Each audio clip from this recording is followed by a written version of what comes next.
Thanks for being here. Thanks for tuning into Let's Talk About It Media 21, where we talk hot topics, trending topics, what's going on in the news, and what's being talked about.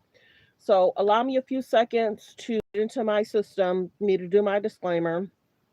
Please make sure you do a few different things. I'm finding that a lot of you are new and returning. Please make sure you like and subscribe. When you hit the like button, make sure you turn on the notifications so that way when I'm live, you'll see that I'm live. Please hit the like button. That helps keep, and it lets everyone know we're live when you hit the like button. So let me go ahead, get into my system and do my disclaimer because people, it only takes a few seconds for people to come in. So let me go ahead and do my disclaimer. Good morning, everyone. Say good morning. Let me know where you're watching from, and let's get into the news.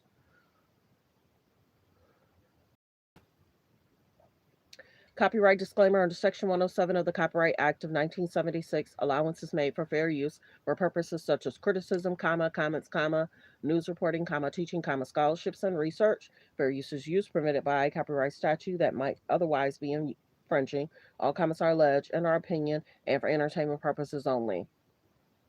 Okay, so let me go ahead and play this clip. Come in and answer questions. Nick has also agreed to come in and testify. Attorney General Pam Bondi on the hot seat? Sure looks that way. That's because Democrats and Republicans on the House Oversight Committee just voted to subpoena Bondi over her handling of the Epstein files. The committee wants to know why her Department of Justice is perhaps deleting and even hiding Epstein files from the public library. That subpoena is going to force Bondi to come in and testify about what the hell is going on. The vote in the Oversight Committee to subpoena Bondi was 24-19, with all the Democrats present voting yes, along with Representatives Nancy Mace, Lauren Boebert, Tim Burchett, Michael Cloud, and Scott Perry. Representative Mace was the one who introduced the resolution to subpoena Bondi. Democrats and Republicans have been accusing President Trump's Department of Justice of hiding Epstein files and, in some cases, deleting them and not putting them back in the public library. Representative Mace claims over 65,000 documents are currently missing. And, of course, last week, the ranking member, a Democrat, Representative Robert Garcia, said that the DOJ was purposely hiding Epstein files from a survivor who made accusations against President Trump when he was just a citizen. Now, the Department of Justice has not yet responded to this subpoena, but if Bondi does come in to testify, it would be the second sitting Trump administration official who will be forced by this committee to come in and answer questions about Epstein. As I reported yesterday, Trump's Commerce Secretary Howard Lutnick has also agreed to come in and testify. Attorney General Pam Bondi on the hot seat? Sure looks that way. That's because Democrats and Republicans on the House Oversight Committee just voted to subpoena Bondi over her handling of the Epstein files.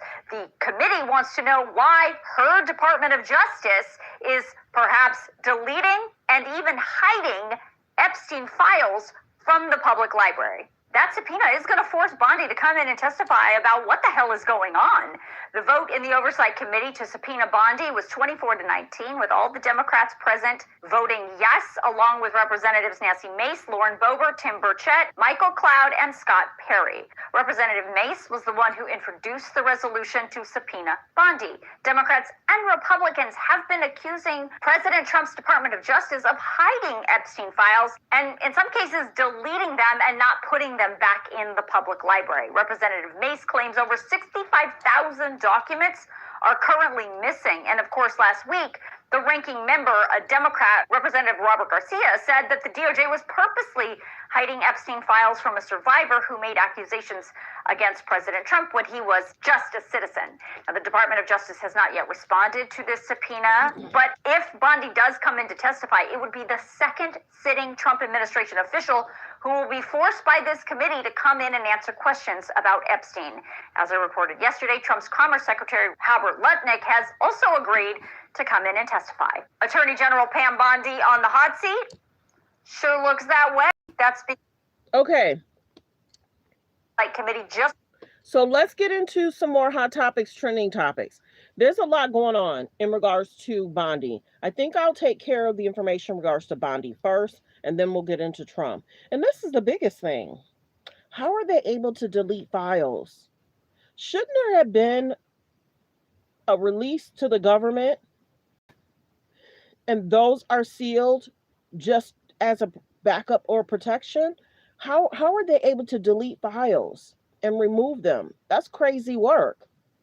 Everything should have been released to the government, unredacted, and then that way if you do delete something, they can see that you deleted something.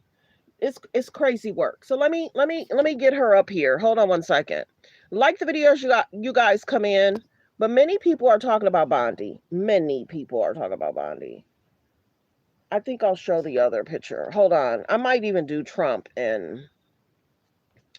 uh, Trump and Epstein. Hold on.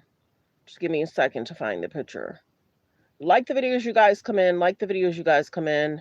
Thanks for being here. Good morning, everyone. Press 3 if you know where you're watching from. Press 3 if you know where you're watching from. Press 5 if you've been here before where you're watching from. But thanks for being here, everyone. I so appreciate it. Like the videos you guys come in. Like the videos you guys come in. It seems like there should be a way that there's a backup of what all the files were, and then they could see what they deleted. How are they giving them access of everything? They should be able to find out what was deleted, how it was deleted, when it was deleted, the time frame it was deleted. We have so much technology. So let's go here. As is, no matter what condition it's in. Like the video, fair use. Circus when it comes time for the Attorney General to testify. Well, I mean, I think we should talk about some of the Republicans who voted to subpoena Bondi. It's like Nancy Mace, Lauren Boebert. Like, these are very conservative members of Congress who are saying enough is enough here. Enough of the lies, enough of the cover-up. Yeah, Hillary emails too. How is it that she was able to delete so many and then they couldn't retrieve what she had deleted? Protecting Donald Trump, like what we find in the Epstein files should all be disclosed. So it seemed to me to be a pretty significant moment in what's been a pretty steady erosion of Republicans' willingness to just like go along with Trump on the Epstein issue sight unseen. Yeah, I think that's exactly right. And also, we have seen in a lot of these hearings where it's clearly, split on partisan lines. Where Democrats will fight against these administration officials, Republicans will defend these administration officials, but it doesn't look like this. It doesn't feel like this is going to be the same thing. Like if Pam Bondi comes into this hearing, first of all, it's a major step for the Attorney General to be subpoenaed to testify for the House Oversight Committee in the first place. Yeah. But the fact that we had so many Republicans sign on to this effort suggests that if she thinks she's going to go there and get coddled by these Republicans and allow it to devolve into the usual D versus R food fight, it doesn't strike me that that's going to be super easy, especially considering the fact that the questions that are still outstanding are so obvious and so egregious. It's like, where are the other 3 million Epstein files? Right. Why have Epstein's co-conspirators' names been redacted? Why is Trump's information being redacted? Why are Trump administration officials like Howard Lutnick and his pick for the Fed chair, Kevin Warsh, and his buddy Elon Musk, like why has their information been covered up? So there are a lot of really easy to understand questions that frankly just deserve answers. Yeah, I think look, I don't agree with Nancy Mace or Lauren Boebert on anything politically, but I do not doubt their sincerity when they say they are really primarily concerned about the victims here. Like they want justice and accountability, and it's incredibly. It's depressing that like the only justice that is happening for Epstein's victims is happening outside of the United States. It's like Prince Andrew over in the UK getting stripped of his title, or the former ambassador to the US from the UK possibly getting prosecuted for sharing confidential information with Jeffrey Epstein. Meanwhile, we have a president of the United States sitting in the White House just pretending that this isn't happening. We have Howard Lutnick, the Secretary of Commerce, telling this story to a podcast about how he and his wife met Jeffrey Epstein once and were disgusted by him and they knew he was a predator on the spot. And then we find out he took his kids to Epstein's island and then signed a business deal with Jeffrey Epstein. So there's a lot more we need to learn about what's in these files and what these Trump administration officials did. Do you think that the administration is able to outlast this pressure? No. I just think it's endless. There's an endless number of documents. There's an endless number of questions to ask, threads to pull. This is not going away. I also don't think it helps that these Republican officials, when they were running for office, largely predicated their campaigns on getting exposure on this exact issue. Like they groomed their audience into believing that this was important, and their audience did believe that this was important. And so then when they get into office and they engage in the exact type of behavior that they once condemned, it becomes all the more egregious for an audience of people that's expecting some results here. And also, look, I think it's not insignificant that Trump is having a more broad kind of dip in his polling and anger with him from Republicans. We were watching a clip today of Alex Jones talking to Nick Fuentes, right? This right wing and crazy neo-Nazi as you get, and both of them were near tears talking about what a disappointment and failure Trump was because of the war in Iran and because of the Epstein files. So this is not just a bunch of liberals attacking Trump. This is the far right of the party. Which kind of look, that part frustrates me because Trump has always campaigned differently than he's governed, and in his first term he promised his supporters that he was going to deliver an infrastructure law that never materialized, a healthcare plan that was cheaper and more comprehensive that never materialized, a middle-class tax cut that never materialized, a jobs boom, a manufacturing renaissance. 2 weeks away from a, 2 weeks away from a all concept of a plan. Yeah, and all he did, his only legislative achievement when he was in office his first term was a tax cut that overwhelmingly favored millionaires and billionaires. Did the exact same thing, ran it back exactly the same way this term, where he promised lower groceries and cheaper housing and rent and talking about the price of a fucking egg. And then he gets into office, and what does he do? Passes another tax cut that overwhelmingly favors millionaires and billionaires, starts hosting crypto dinners, cuts Medicare for the poorest Americans, cuts food assistance for the poorest Americans, launches a trade war that raised prices. Now a real war. And now we have a real a war. Couple of them, actually. Every kind of war this guy could launch, he did. And it's borne down on everybody, but this guy has never governed in any way even moderately resembling the way that he's campaigned. And so, I half of me just wants to say, like, what did you expect? At what point did this guy who campaigns as a populist ever govern as a populist? But, so it goes. Apparently you have to learn the hard way. The one thing I would say is I kind of did think Trump was sincere about not wanting to start regime change wars in the Middle East, because I thought he would think it was bad politics. You know what I mean? You told me you were going to vote for him because of that reason. I was on the fence. I was frustrated.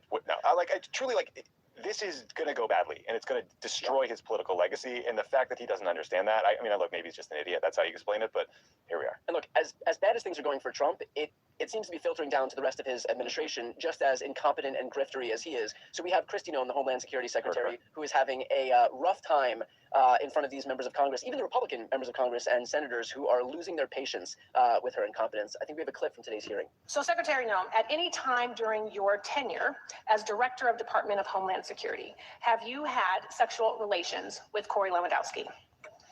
Mr. Chairman, I am shocked that we're going down and peddling tabloid garbage in this committee today. Reclaiming and my- ma'am, one thing that I would tell you is that he is a special government employee who works for the White House. There are thousands of them in the federal government. So, reclaiming and my as an time, advisor, Secretary, it is has okay for no, you to be no offended authority by to the be question. making any It is decisions. okay for you to has be no offended authority by the to question. be making But it is decisions also a and putting real up a position. question. So what I would say And you to should you be able to is answer that the what we question do at the Department of Homeland clearly Security every single and without day, any hesitation. every single day is to protect If this someone country, is to asking make if decisions. you or any federal official is sleeping with their subordinate, that should be the easiest. You should be wanting to answer that question. As garbage, because it is not about your sex offensive life. that you have brought It is that up. about your judgment. That kind of So that is a lot of words, Tommy, to avoid saying no. No, I did not have an affair with Corey Lewandowski. Yeah.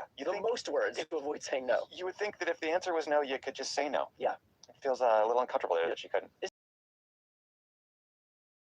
Of Bill Clinton's presidency was like I did not have sexual relations with that woman, and now here they are, God knows how many years later, where they're asking Christi Noem the exact same thing, and I mean, hell, she gave a worse answer than Bill Clinton did.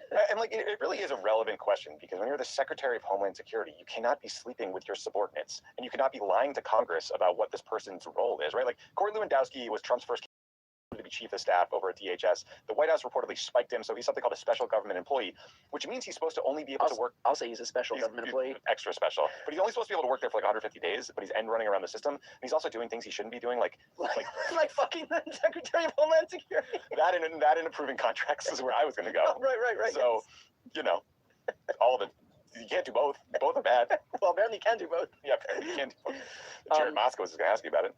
The interesting part of this is it looks like even, normally this is the kind of thing where it would just evolve into the usual D versus R food fight, and all the Republicans would throw their weight behind her. But I think they're realizing that all of this stuff, whether it's Christi Noem's indiscretions, we could call it general incompetence, whether it's the Trump administration, engaging in this trade war, whether it's the Trump administration engaging in their real war, whether it's their approval ratings sagging, prices of everything rising, healthcare getting cut, food assistance getting cut, all this stuff, that is just baggage that these Republicans have to carry. And so there comes a point where it doesn't even make sense to back this stuff, because it's an albatross around their own necks. And we're just a few months away from midterms in a cycle, by the way, where we're seeing Democrats overperform by 12, 14, 16 points. And so it doesn't benefit them at all to go and run defense for an increasingly unpopular administration doing increasingly unpopular things, when frankly, they're the ones that have to bear the brunt of it. They're the ones that are running for re-election. These guys don't want to get real jobs. They're not qualified to do anything. No. Mike Johnson couldn't do anything. I wouldn't trust him to do anything. He wants to be a lobbyist, probably where he'll end up after he gets voted out of Congress. But yeah,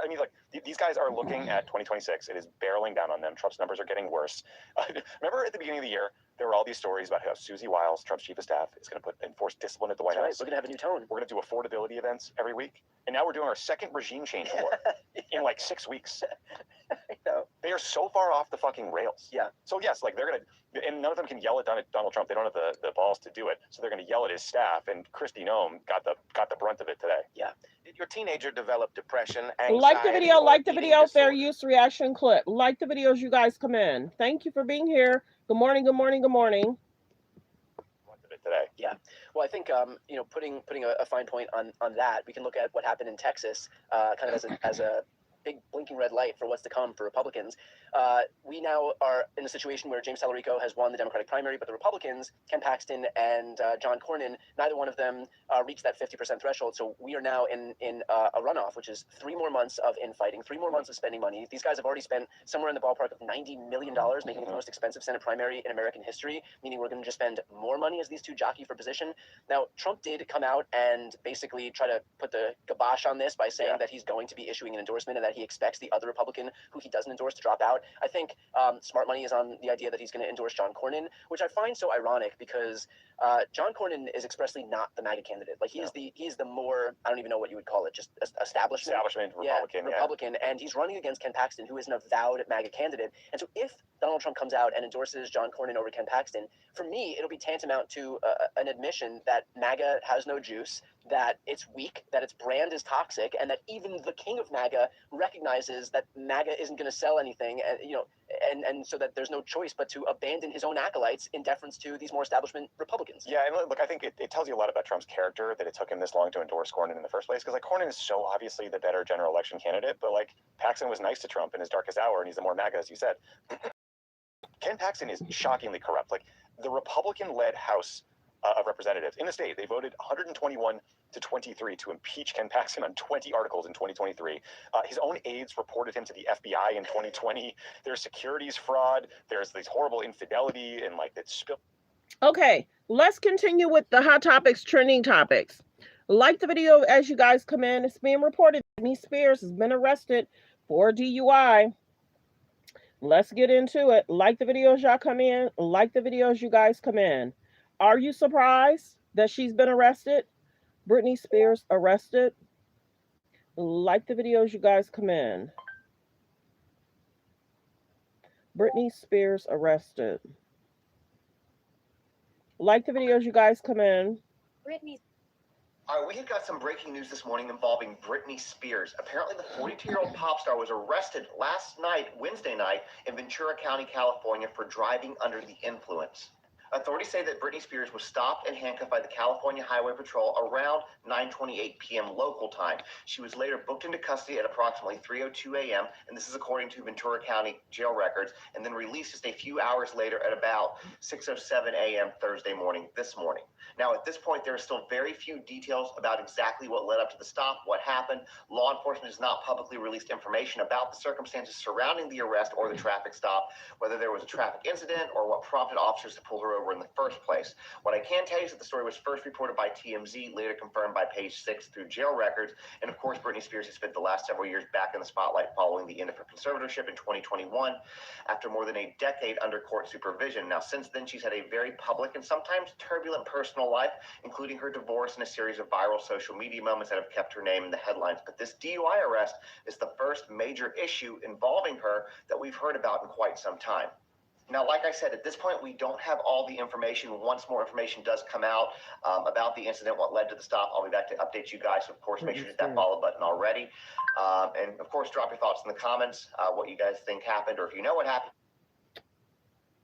If you live in California and have heard some stuff, drop that as well. Like the videos you guys come in. Are you surprised? Are you surprised that she was arrested? Let me know.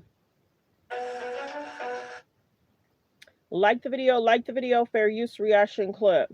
Britney Spears was arrested yesterday for driving under the influence. She was in Ventura County when she was pulled over around 9:30 p.m. and placed in cuffs after officers suspected that she was on something. So she was pulled over around 9:30 p.m., but she wasn't booked until 3:02 a.m. at the Ventura County jail. And she was only in the jail for about 3 hours. She was released at 6:02 a.m. Shortly after, Britney Spears decided to deactivate her Instagram, probably because she doesn't want all the attention for this arrest, which is really unfortunate. Britney's actually had this 50-year-old stalker named Donald who has been following her and actually showed up to her home in Los Angeles. And yesterday, she was just granted a restraining order against this man. So it kind of sucks that she just had a win against this stalker and then was put behind bars for a DUI. We have no idea like how drunk Britney could have been, what she could have been on. We don't know what the charges are really going to look like. Right now it's a misdemeanor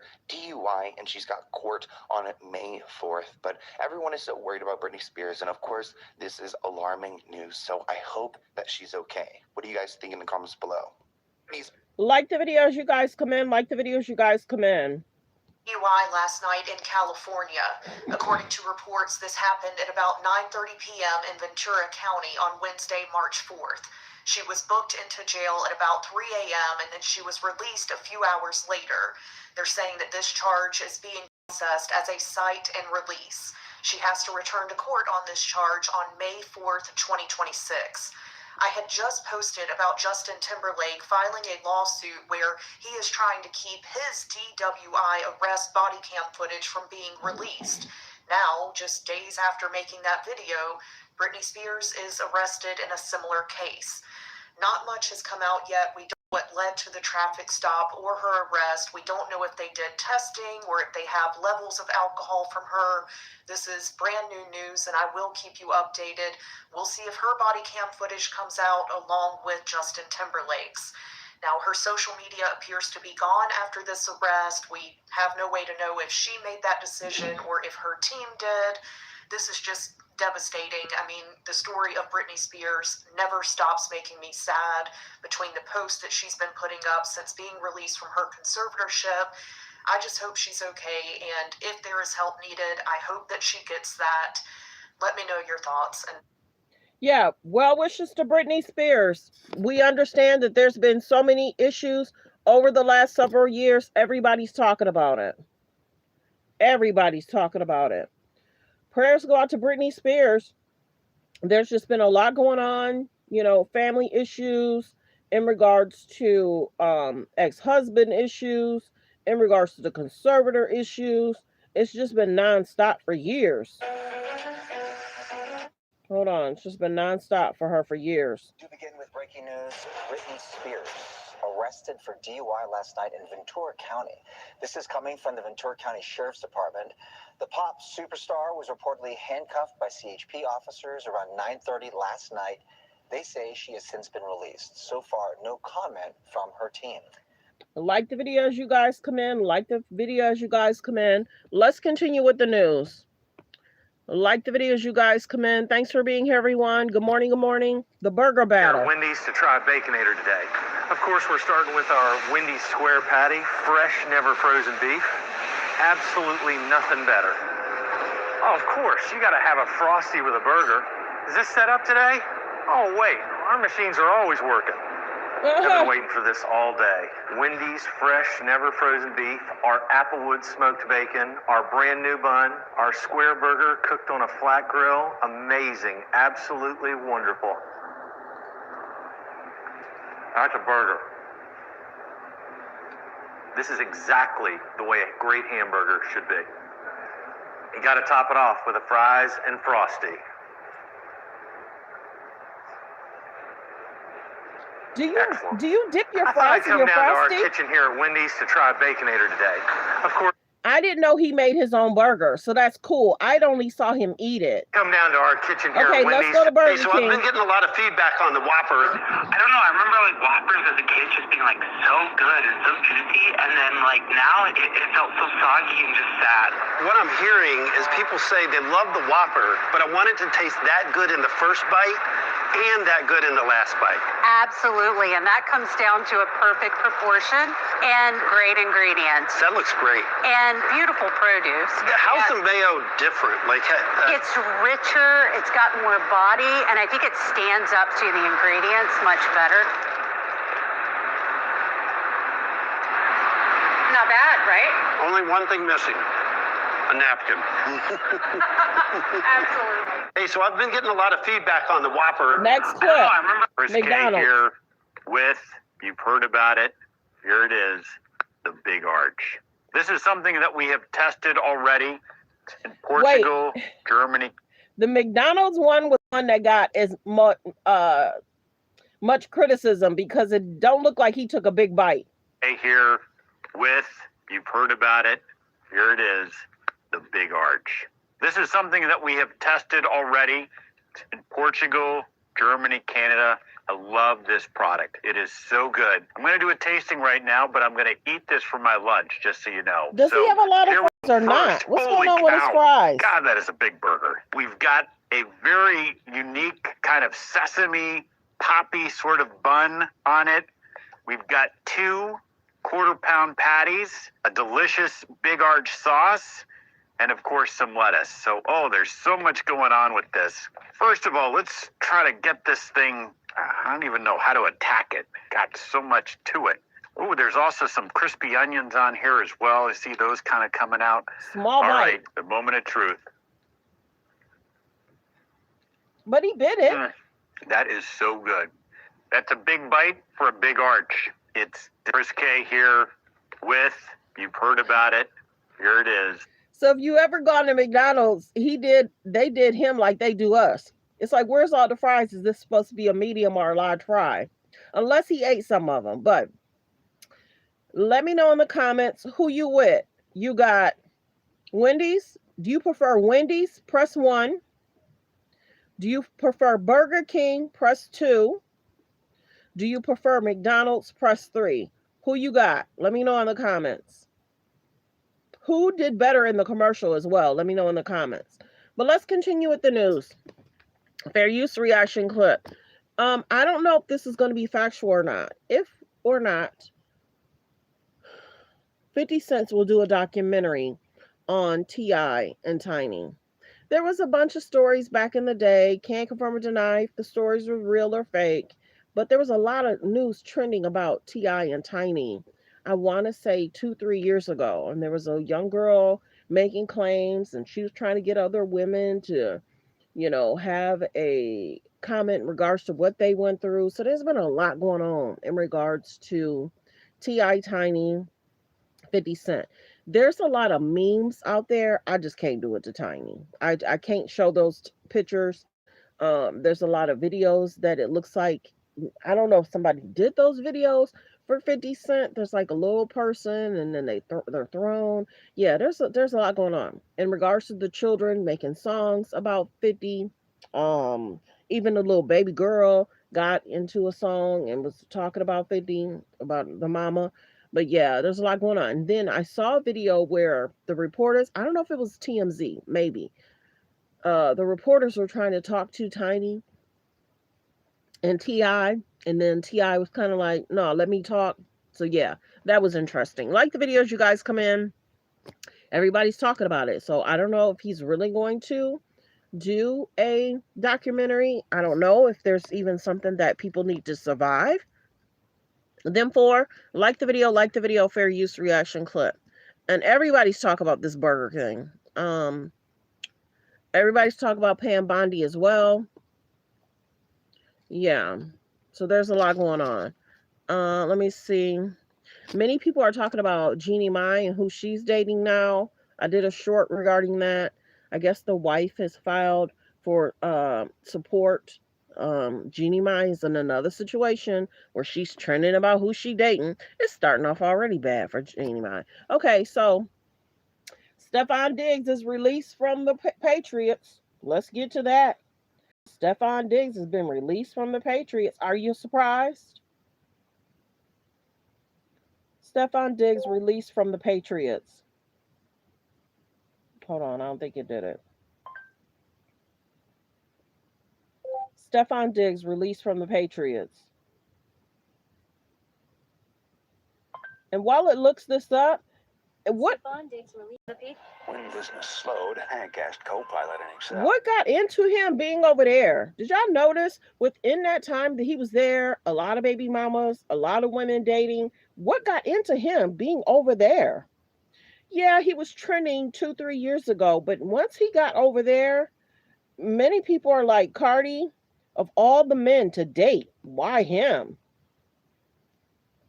$6 million guarantee was a factor. Had to have been. Or also, maybe they want to do right by him and give him every chance to land the next job. So we'll release you into the free agency and you'll have every chance to land on your feet. And that's our way of doing right by you versus stringing you along. Well, on that part of it, they're doing the right thing. Absolutely. He deserved that because he held up his end of the deal. Absolutely. So he gave him more than anyone could have realistically expected. Overall, by all accounts, a good teammate. There was even some leadership quality there. Yes, a lot of drama regarding this guy. Did y'all hear that his teammates said that they would not want their sister dating this guy? No way, no how, no thank you. When your own teammate said, I would never want my sister dating that guy, that says a lot. Because guess what that say? That locker room talk around him, by him, near him is not so great. I'm surprised Cardi B dated him. Maybe because she didn't see that much regarding him, but she should have. She should have, because there was different people talking about him a year ago. But it might have been right when they started kicking it. That. By the way, I said to you, like the video, fair reaction clip.